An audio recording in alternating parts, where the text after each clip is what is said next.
জয় হিন্দ। আজকে আমি ক্লাস 11-এর দ্বাদশ অধ্যায়ের এমসিকিউ নিয়ে আলোচনা করব। তো চলো শুরু করা যাক। প্রথম প্রশ্ন দেখো, জাতি, ধর্ম, বর্ণ, স্ত্রী পুরুষ, ধনী নির্ধন, শিক্ষিত অশিক্ষিত প্রভৃতি নির্বিশেষে যখন দেশের সব প্রাপ্তবয়স্ক নাগরিক ভোট দিয়ে প্রতিনিধি নির্বাচন করতে পারে তখন তাকে বলা হয় সার্বজনীন প্রাপ্তবয়স্কের ভোটাধিকার। পরের প্রশ্ন, সর্বজনীন প্রাপ্তবয়স্কের ভোটাধিকার থেকে বঞ্চিত করা হয় অপ্রাপ্তবয়স্কদের, অর্থাৎ যারা 18 বছরের নিচে তাদেরকে বাদ দেওয়া হয়। সর্বজনীন প্রাপ্তবয়স্কের ভোটাধিকার থেকে বঞ্চিত করা হয় বিকৃত মস্তিষ্ক ব্যক্তিদের। সর্বজনীন প্রাপ্তবয়স্কদের ভোটাধিকার থেকে বঞ্চিত করা হয় আদালত কর্তৃক দেউলিয়া বলে ঘোষিত ব্যক্তিদের। পরের প্রশ্ন, যে প্রাথমিক উপায়ে জনসাধারণ তাদের সার্বভৌম ক্ষমতাকে কার্যকর করে তা হলো ভোট ব্যবস্থা। একথা বলেছেন আপ্পাদোরাই, অপশান এ। যা সকলকে স্পর্শ করে তা সকলের দ্বারা নির্ধারিত হওয়া প্রয়োজন। একথা বলেছেন জে.এস. মিল বা জন স্টুয়ার্ট মিল, অপশান ডি। পরের প্রশ্ন, শাসন ক্ষমতায় অংশগ্রহণের অধিকার থেকে যারা বঞ্চিত তারা শাসন ক্ষমতার সুফল কখনোই ভোগ করতে পারে না। একথা বলেছেন Harold J. Laski, option C. পরের প্রশ্ন দেখো, সার্বজনীন প্রাপ্তবয়স্কদের ভোটাধিকারের তীব্র বিরোধিতা করেছেন হেনরি মেইন, অপশান ডি। শিক্ষাগত যোগ্যতার মাপকাঠিতে বিচার করে নাগরিকদের ভোটাধিকার প্রদান করা সপক্ষে বক্তব্য পেশ করেছেন হেনরি মেইন, অপশান ডি। ভারতে প্রাপ্তবয়স্কের ভোটাধিকারের ভিত্তিতে লোকসভা ও রাজ্য বিধানসভাগুলির নির্বাচন অনুষ্ঠানের কথা বলা হয়েছে সংবিধানের 326 নম্বর ধারায়, অপশান বি। ভারতে নাগরিকদের ভোটাধিকার প্রদানের বয়সসীমা অনূন্য 21 থেকে হ্রাস করে অনূন্য 18 করা হয়েছে 61তম সংবিধান সংশোধনের 1988 মাধ্যমে।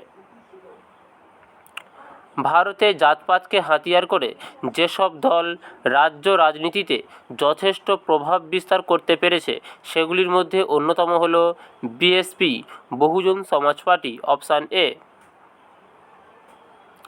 নির্বাচনে অসাধু আচরণের জন্য ভারতের কোথায় 10 বছরের জন্য ভোটাধিকার খর্ব করা হয়? জম্মু ও কাশ্মীর, অপশান সি। ভারতে জনপ্রতিনিধিত্ব আইন প্রণীত হয়েছিল 1951 সালে। ব্রিটিশ সাধারণ নির্বাচন অপেক্ষা বিশ্বের বৃহত্তর জুয়া খেলা আর নেই, এই উক্তিটি করেছেন জেমস মিডলটন। পরের প্রশ্ন, ভারতে ষোড়শ লোকসভা নির্বাচনে 2014 নিরঙ্কুশ সংখ্যাগরিষ্ঠতা লাভ করে সরকার গঠন করেছে বিজেপি, ভারতীয় জনতা পার্টি, অপশান বি। ভারতে পঞ্চদশ লোকসভা নির্বাচনে 2009 ভোট পড়েছিল 59.7%। ভারতে ষোড়শ লোকসভা নির্বাচনে 2014 ভোট পড়েছে, এখানে তোমাদের 4টি অপশানই ভুল আছে।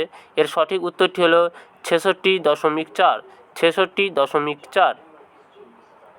পরের প্রশ্ন, ভারতীয় রাজনীতির দুর্বৃত্তায়ন প্রতিরোধ করার জন্য যে মুখ্য নির্বাচন কমিশনার অবিলম্বে নির্বাচনী সংস্কার সাধনের প্রয়োজনীয়তার ওপর গুরুত্ব আরোপ করেছিলেন তিনি হলেন কৃষ্ণমূর্তি। ভারতে প্রাপ্তবয়স্কের ভোটাধিকার ব্যর্থতার অন্যতম গুরুত্বপূর্ণ কারণ হল শিক্ষার অভাব। পরের প্রশ্ন, সংবিধান প্রণেতারা উপলব্ধি করতে পেরেছেন যে নির্বাচন যদি অবাধ ও শান্তিপূর্ণ না হয় তাহলে গণতন্ত্র প্রহসনে পরিণত হবে। সেজন্য তারা জনগণের রাজনৈতিক অধিকারকে সংবিধানের অবিচ্ছেদ্য অংশ হিসেবে গড়ে তুলেছিলেন বলে মন্তব্য করেছেন এম.ভি. পাইলি। পরের প্রশ্ন দেখো, নির্বাচন ব্যবস্থা যদি ত্রুটিপূর্ণ হয় কিংবা সুদক্ষ না হয় তাহলে গণতন্ত্র তার উৎসেই বিষাক্ত হয়ে পড়বে, একথা বলেছেন হৃদয়নাথ কুঞ্জরু। পরের প্রশ্ন, ভারতের মুখ্য নির্বাচন কমিশনারকে নিয়োগ করেন রাষ্ট্রপতি। বর্তমানে ভারতের নির্বাচন কমিশন গঠিত হয় মুখ্য নির্বাচন কমিশনার ছাড়াও অন্য দুজন কমিশনারকে নিয়ে। ভারতে বহু সদস্য বিশিষ্ট নির্বাচন কমিশনের ধারণা চালু হয় 1990 সাল থেকে। মুখ্য নির্বাচন কমিশনার এবং অন্যান্য কমিশনারের কার্যকালের মেয়াদ হল 6 বছর। ভারতের নির্বাচন কমিশনের ক্ষমতা ও কার্যাবলী সম্বন্ধে আলোচনা করা হয়েছে সংবিধানের 324(1) নম্বর ধারায়। ভারতের রাজনৈতিক দলগুলিকে স্বীকৃতি দান ও স্বীকৃতি প্রত্যাহার করতে পারেন নির্বাচন কমিশন। ভারতের আঞ্চলিক নির্বাচন কমিশনারদের কার্যকালের মেয়াদ হল 6 মাস। ভারতীয় পার্লামেন্টের প্রতিটি কক্ষের মোট সদস্য সংখ্যার অর্ধেকের বেশি এবং উপস্থিত ও ভোটদানকারী সদস্যদের 2/3 কর্তৃক গৃহীত প্রস্তাবের মাধ্যমে যদি মুখ্য নির্বাচন কমিশনার অপসারণ করার জন্য অনুরোধ করা হয় তাহলে তাকে অপসারণ করতে পারেন রাষ্ট্রপতি। পরের প্রশ্ন, ভারতের নির্বাচন কমিশনের অন্যান্য কমিশনার এবং আঞ্চলিক কমিশনারদের অপসারণ করতে পারেন মুখ্য নির্বাচন কমিশনারের সুপারিশক্রমে রাষ্ট্রপতি। দশম লোকসভা নির্বাচন 1991 ও তৎপরবর্তী সময়ে যে মুখ্য নির্বাচন কমিশনারকে ভূমিকাকে কেন্দ্র করে নানা রকম প্রশ্ন উঠেছিল তিনি হলেন TN সেশন। পরের প্রশ্ন, ভারতের পার্লামেন্ট, রাজ্য আইনসভা, রাষ্ট্রপতি ও উপরাষ্ট্রপতির নির্বাচন সংক্রান্ত যাবতীয় কার্য পরিচালনার দায়িত্ব অর্পণ করা হয়েছে নির্বাচন কমিশনের হাতে। ভারতের মুখ্য নির্বাচন কমিশনার কিংবা কমিশনের অন্যান্য সদস্য হিসেবে তাদেরই নিযুক্ত করার সম্ভাবনা থাকে যারা শাসক গোষ্ঠীর রাজনৈতিক মতাদর্শের প্রতি বিশেষভাবে শ্রদ্ধাশীল থাকে। একথা বলেছেন M. Venkata Rangaiah. Option A. পশ্চিমবঙ্গে বিধানসভা নির্বাচনের দিন ঘোষণা করেন রাজ্য নির্বাচন কমিশন। ভারতীয় গণতন্ত্রের 4টি প্রধান স্তম্ভের মধ্যে দুর্বলতম স্তম্ভটি হল নির্বাচন কমিশন। এই মন্তব্যটি করেছেন S.R. মাহেশ্বরী। Option B.